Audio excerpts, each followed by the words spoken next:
In the out-of-body experience that I had, in which I actually thought that I had died, which was absolutely marvelous. It was great. But in the experience that I had, I was allowed to see that the sexual abuse that I experienced at the hands of my stepfather, the physical abuse that I went through as a kid for almost 7 years, was not accidental. I was allowed to see that I had chosen that. And I know that's hard for the listener to consider. That choice is not made at the level of the personality, it's made at the level of the soul. So the question that each of us has to engage with in these days and times is, how do we learn to see beyond the conflict and the suffering that's taking place all over the world and really understand the essence of what is truly happening?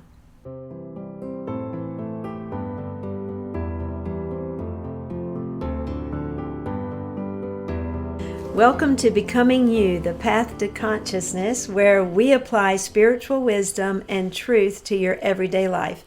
I'm Terry Hasty. And I'm Haydn Hasty. And today we're going to explore the current events going on, but through a more enlightened understanding and practice of how to live your life, but from the point of view of consciousness. You know, it's easy to look out there in the world today at the events and just fixate on the chaos and destruction and the pain and suffering that so many hundreds of thousands of people are going through. And it's almost impossible not to fixate on it. It's everywhere. It's hard not to see it everywhere you go. But we are going to look at this in a different way. It's very easy to talk about the circumstances and details and the personalities and the politics as captivating and addictive as they are. But you'll notice that once that is completed, once you've finished discussing it, nothing has changed, much less understanding why these events are taking place. And that's what we want to go into. And I'd say nothing has changed, but I'm just more agitated or more fearful or more frustrated. And, asking that question is, what can I do about this? And feeling overwhelmed with all of this constant in your face kind of noise about everything that's going on. But, I think a lot of people feel a sense of hopelessness or certainly powerlessness. I know, I can. About dealing with these circumstances. So as people talk about and we recognize this shift, this change that's happening or certainly trying to happen, why do you think... No, it's happening. It's not trying to. Like it has seismic shift. It has begun. But why now? What's the timing all about? Why is this happening? Well, before I answer that, I think it's really important to understand, as we all know, that if you don't know why something is happening, then you don't know how to respond to it. And when you don't know how to respond to it, here comes the depression or the powerlessness, etc. But I think we just kind of resort to the same old ways we've always... Well, we stay trapped in that circle. Yeah. Of how we respond mentally, physically, and emotionally. But if the question is, what is happening? What is this shift about? The only way to understand it is to go to a different realm and a different understanding. You have to see the large before you can understand the small. You have to understand the whole before you can understand the part. So from that broader perspective, from the point of view of evolution, from the point of view of consciousness, what is this shift? The shift that is taking place in mankind today all across the globe, and this shift and awakening is happening all over the globe, is mankind's movement It's an evolutionary process. It's very historic to be on the planet in these days and times as this shift is taking place. And that shift is the movement from the mental to the spiritual. Now, I'm not using the word religion here. I'm using the word spiritual. We are evolving, except now it is accelerating. You might say that we are moving from doing to being. You could also say we are moving from the physical or the material to the spiritual. And that's what the shift and this awakening is all about. And every single one of us are part of it. And I think the addiction, as you said before, to all the noise around us is just because that's what we're used to. This invisible dynamic of being is not something that we have spent a lot of time on, even when you use the word religion. And I certainly grew up in a church and with that as part of my foundation. And so did I. Right, but it wasn't necessarily about spirituality. It was about knowledge and... It's about a belief system. Right. A creed. And there's a place for that. But this kind of spirituality, how is consciousness different? Well, the pieces of the puzzle that are playing out, it's from this certain perspective, is actually very easy to understand. There are kind of three pieces of it, and those three pieces are consciousness, evolution, and realization. So if you take a look at each one of those, and it really is not mysterious. It has been over the course of life on this planet, but it's going to turn out, as we are going to learn, the unknown is not unknowable. Our existence is not unknowable because that understanding and truth lies inside of it. It's just from an evolutionary point of view, we are just now getting to the point that we can get this. If I went back and talked about the shift, described it a different way, it's the movement from self-awareness to spirituality. So those three pieces are you could say those are the vehicles by which the shift takes place. Consciousness, that's the first piece. Consciousness is the truth of who you are that is working its way out through who you are not. Now, we could spend days talking about consciousness from, you could say, a physics or a scientific point of view, but that's not going to help the individual. It's not going to help the listener. We have to get these things, we have to get these understandings of what is taking place in the world today down to an individual level. And that's what consciousness is. It is the truth of who you are that is working its way out through who you are not. But it's so important to understand that consciousness is force. It may be invisible, but it is power. So it is very appropriate really to speak of consciousness as consciousness - force, because it is power. It's power that lies inside of you, but it's not power over people. It's power over and with the dynamics of how your life works. So that's the first piece, the consciousness piece. And I think an important piece of that is it's the truth of who I am, not the illusion of who I am, or not the projection of who I am, or not the perception. Well, that's what we all do.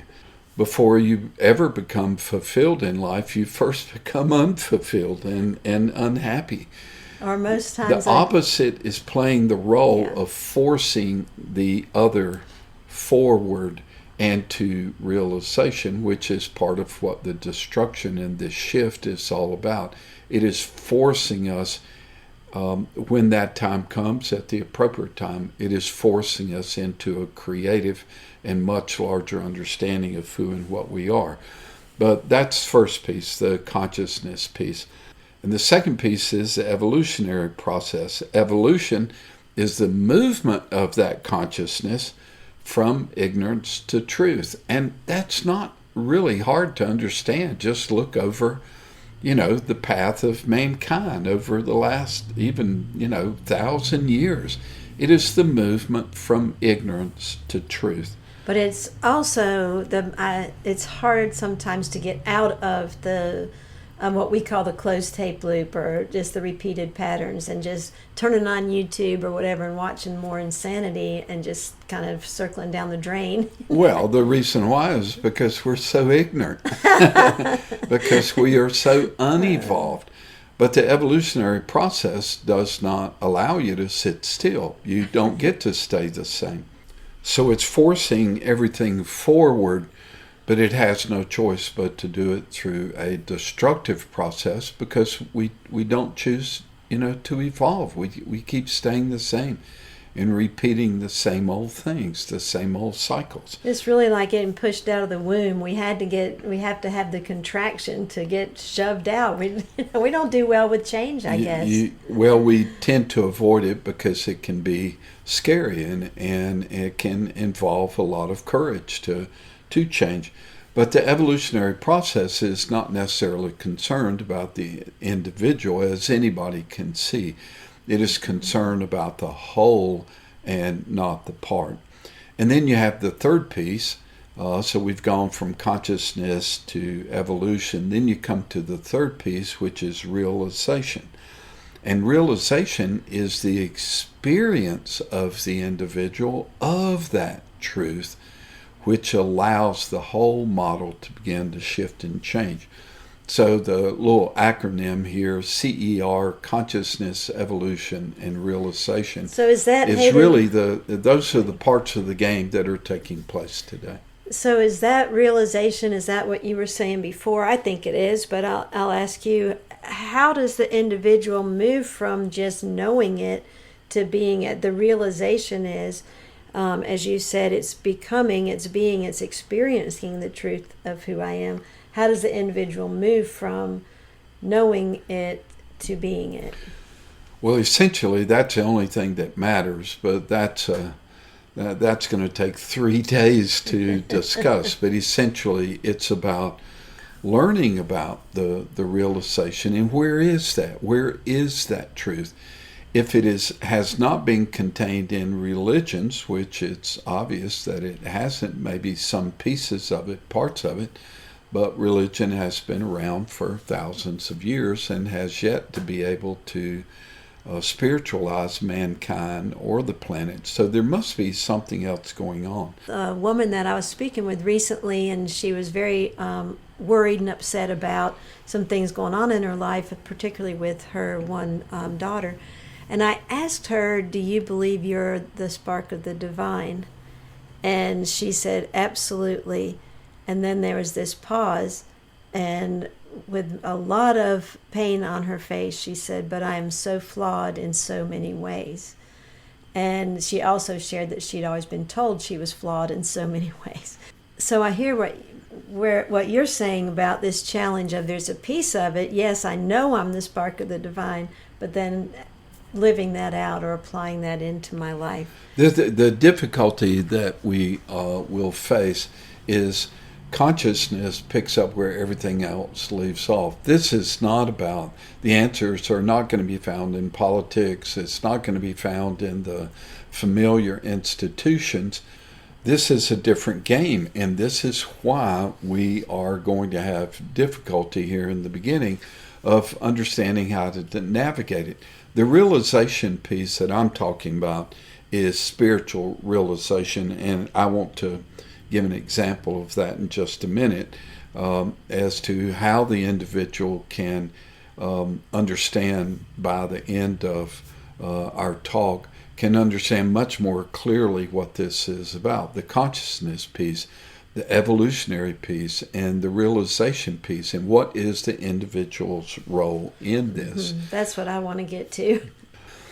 But the role of the individual as a spiritual being in a physical body, one of the really keynote changes that we will be witness to in these days and times and the years forward is that we are going to start learning to see things differently. It's not going to be about doing anything, although, I remember when you were down in the shop creating your protest sign, because, you're going to go join the protest group.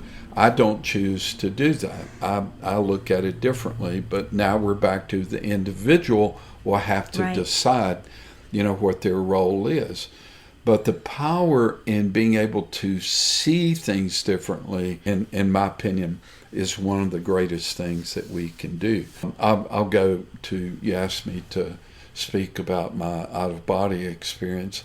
It was, I won't speak, I will not speak at length about this. You can go to our YouTube channel and I tell the story of that event and what happened and how it transformed my life the very night that it happened. In the out-of-body experience that I had, in which I actually thought that I had died, which was absolutely marvelous. It was great. But in the experience that I had, I was allowed to see that the sexual abuse that I experienced at the hands of my stepfather, the physical abuse that I went through as a kid for almost 7 years, was not accidental. I was allowed to see that I had chosen that. And I know that's hard for the listener to consider. That choice is not made at the level of the personality. It's made at the level of the soul, who is coming into the physical body in order to evolve and to realize the truth of who and what it is. And I was allowed to see that those experiences that I had chosen were tied to the work that I would be doing. That it was so simple and it was so quick that how could I help others with their darkness if I had not experienced the darkness myself? So seeing it was what changed it. That's the realization piece. So when I speak about these things, I'm not speaking intellectually. I'm speaking from a lived experience, although I didn't know how to put the words to it at that time, a lived experience of how this works, of how the unknown is knowable. And so this is one of those traits that we're going to begin to see. We're going to start seeing things differently. One of the things I remember from you sharing that experience with me and talking with groups and individuals about it all these years as well, is that you were able to see all of these forms of people that were basically, if I'm remembering it right, beings of light, and that you saw that we are all connected, that we are all one, that the whole earth is, everyone on the earth is connected as that experience unfolded, and you saw the unity and the... It's not just connected, it is one. The one is, whether you call it God or truth consciousness or the reality. There are a million different words for it that people have used. But whatever that is the creator of the many. It's the creator of the multiplicity. But the multiplicity is still the one. And the mind can't get that. So it's not the mind just doesn't that understand what that. happens to you happens to me. It's that No, actually, that is true. Well, that's true, but it's not that, simply that. It's that I am you or you are me. Exactly. And if we could get that, how would that change what's happening in the world right now? Well, so this is one of the fundamental steps that mankind is getting ready to embark on, which is the development of a unified perception of division and separation to unity and connectivity. That doesn't mean that you have to have dinner with somebody that you don't like, but it does mean that you're able to see beyond the physical and the behavior. And notice that, and it's so easy to understand this. Notice when you look at something in a real negative way, like a person that you don't like or you disagree with, All you have to do is look inside. Look what is happening to you. Look what is happening to your mind. Look what is happening to your emotional framework. And really importantly, look what is happening to your physical body. You become upset. Your body becomes agitated. Your blood pressure goes up. Your mind can't be still, etc., etc. But a unified perception allows you to see the role of all things, even when it breaks your heart, even when it is unbearable to see the atrocities and the corruption and the dismantling of democracy. Even when you see that, you do understand why it is happening, and that makes you powerful.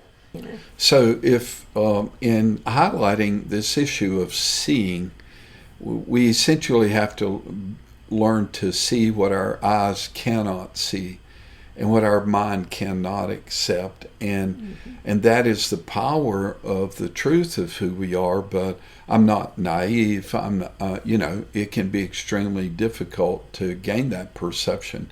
Other people that I have known in my life and have worked with who experienced sexual abuse growing up, I don't drop that on them and say, well, why did you choose that? Because the majority of people are not ready to hear that.